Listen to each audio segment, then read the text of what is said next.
how it was this training camp? Because your last fight was last year, and now this 2020 is very particular. So how was your preparation for this fight? Yeah, it's been a long training camp. Um, Prior to the corona pandemic, I made a gym out of my garage and just been like slowly using it here and there. And then when the pandemic hit, it really came into full use. And I've also traveled a little bit in order to, kind of enhance my training. So it's been a long time, but it's been a necessary process in order for me to be where I'm at right now. And this fight, got postponed. It was for I think UFC 249, and then it got canceled for the pandemic, and now it's rescheduled. So that did that affect you in any way in your preparation, or it's normal?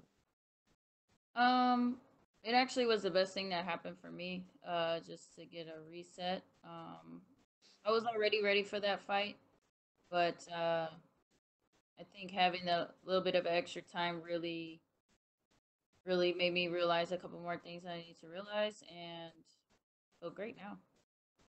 And what will be different in this fight in your strategy against an opponent that you already faced? Like, which will be your game plan now? Which will be the main key that maybe you didn't have in the first fight against Jessica Andrade? Well, in the first fight, I didn't have like I had some confidence, but it wasn't all the way real.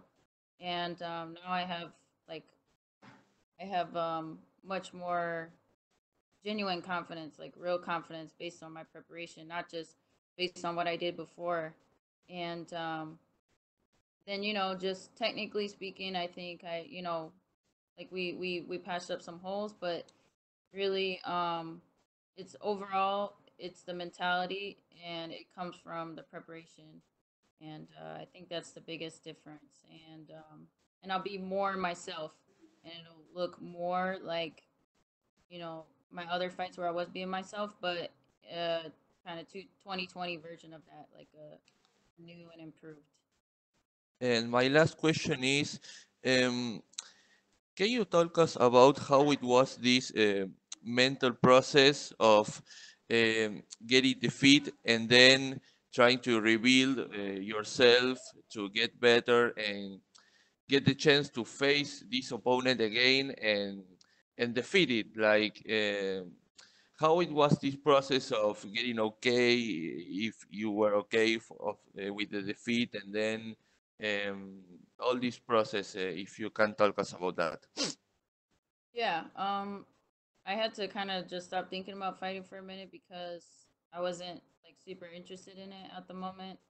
And even though I did want to fight more often, there was just something that was missing in my life and in my personal life. And so, yeah, I went back to go see my family in Lithuania. I didn't hadn't seen my grandmothers in like 6 years, and got to reconnect with all of them over there. I went back to see my old coach in Minnesota, Greg Nelson, and that was like a huge. Those were two huge things that I had been kind of putting off for a while, and then I just started to I did some other things on the side, but really just getting back to enjoying life again, and not worrying so much about penny pinching and just looking for adventure more rather than like thinking about money so much, and finances, like. So it was just a huge mentality shift. And then I went through the whole blaming game and pointing the finger everywhere else, and then I realized like, okay, I need to fix certain things myself. And that's kind of where it all started. And then from there, just everything else around me just started to fall into place. And here I am, a few days out, ready to put on my best performance. Thank you very much and good luck on Saturday. Thank you. And we will take our next set of questions from Mojang Wu with Hupu Sports. Hi, Rose. This is Fufu Sports from China. And we're happy to see you here. We know you have been through a lot of up and downs outside the cage since UFC 237, and now we're excited to see you come back for the revenge. So, which part was the most challenging for you to get over that loss, and what kind of mindset you gonna bring this time? I think the most challenging part was just finding that confidence in myself again, and it had been missing for a while, and so it just kind of figuring out what it is that I needed in order to bring that back, and it's kind of the most important thing is just my belief in myself.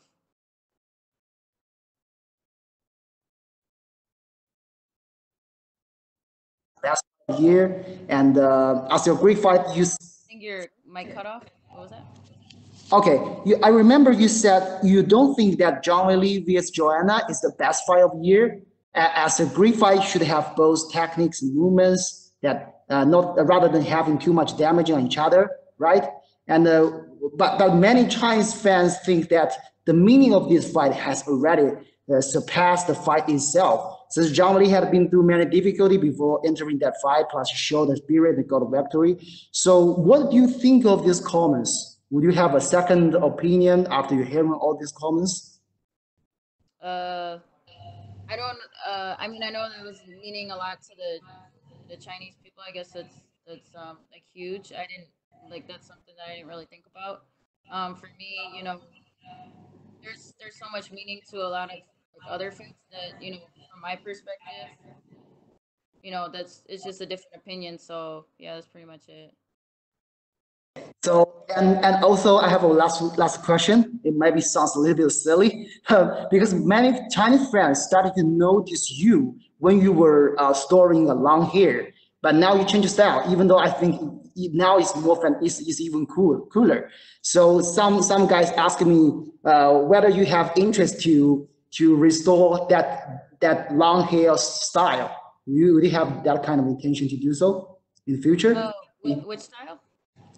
The long hair style, because that's the style when Chinese fans started to notice you. So they have a strong impression when you have a long hair. So will you someday you Oh. go back to that kind of hairstyle? Probably when I'm done fighting,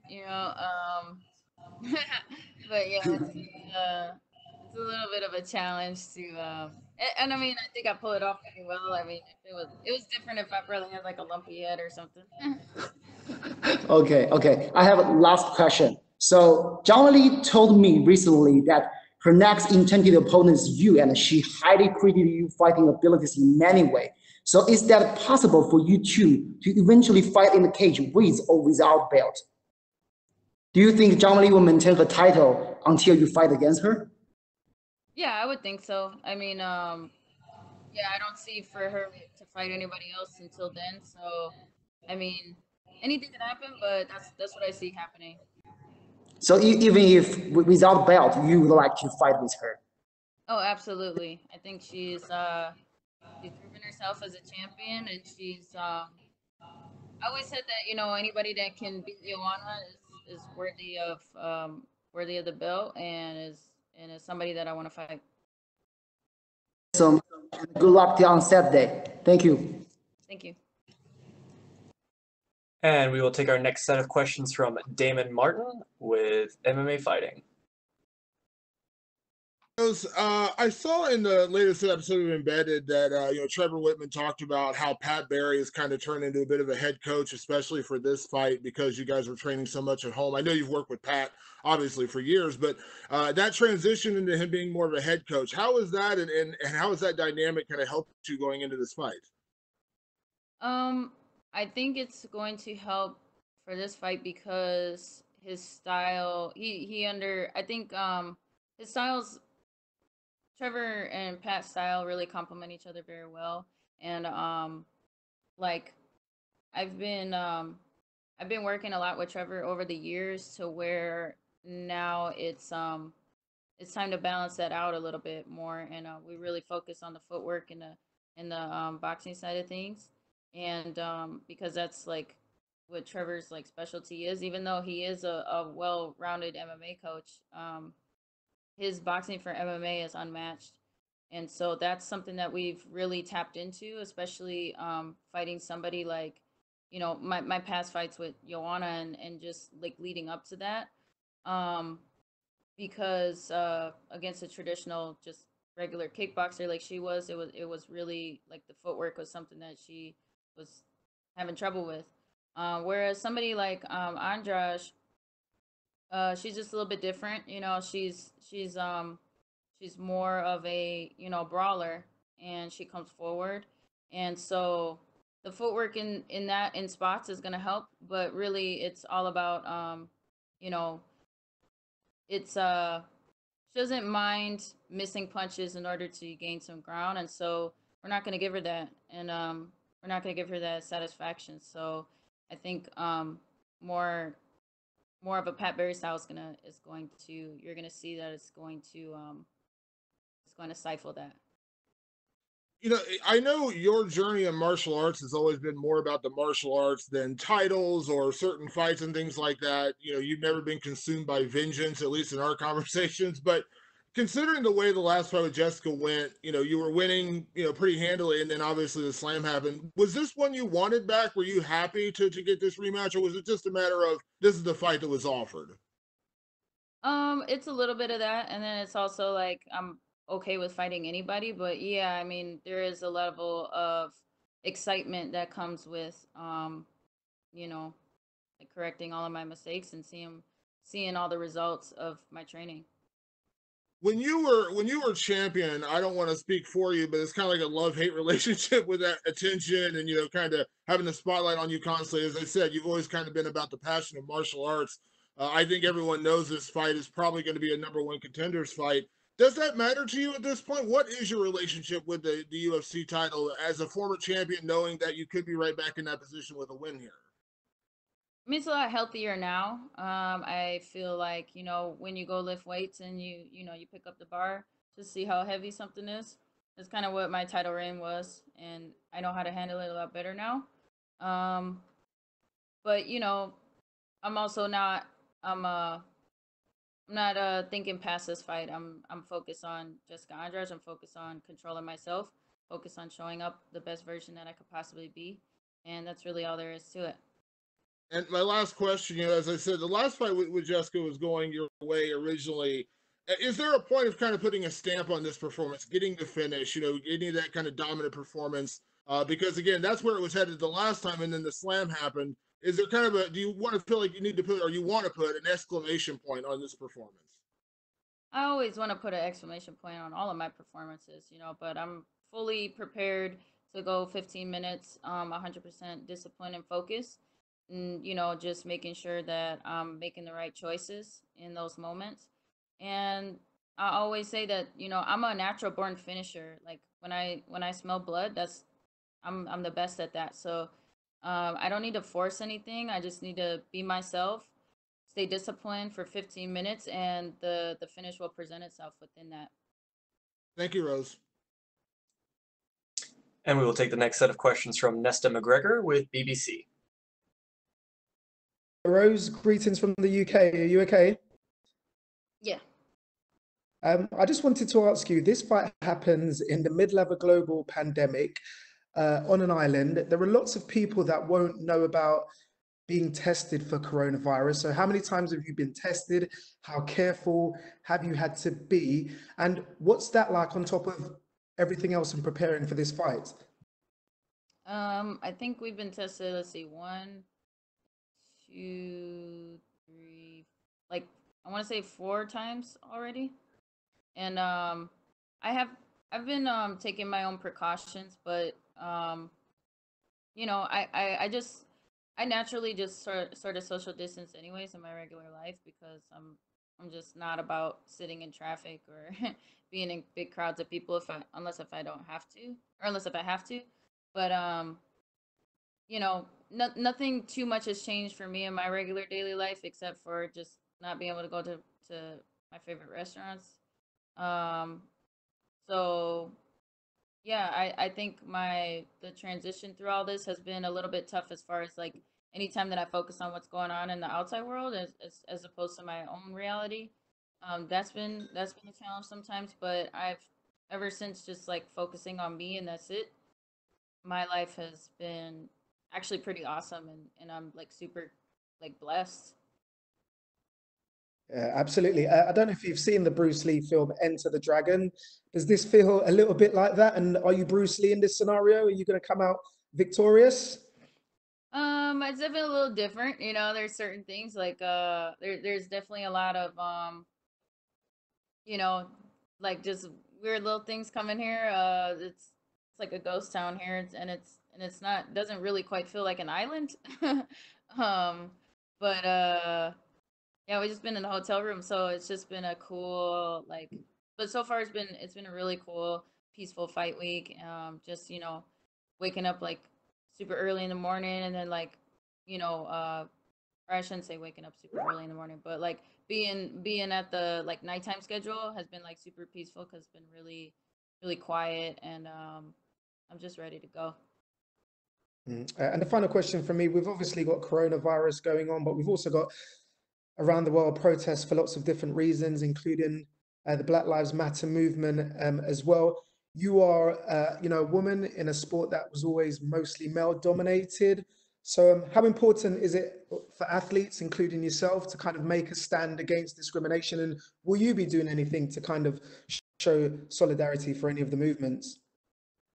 For me, the most important movement I feel, I mean, I support all of those causes. I support equality for everybody.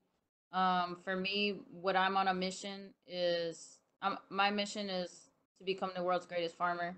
And that might sound silly, but that's what I'm using martial arts for. That's what I feel like I'm going to use my influence to really promote the sustainable farming and martial arts lifestyle. I think those two things can really save the planet. Like in addition to bringing us all together. So to me, I support any movement that promotes that type of stuff, and that's what I'm all about. Okay, thank you very much. Good luck on Saturday night. Thank you. And we will take our next set of questions from Pranav Kunkaliankar with the MSL Group. Rose, Hello. how have you been spending time during the lockdown and the pandemic? Have you had a chance to focus on anything else apart from training to keep shape? Can you say that one more time?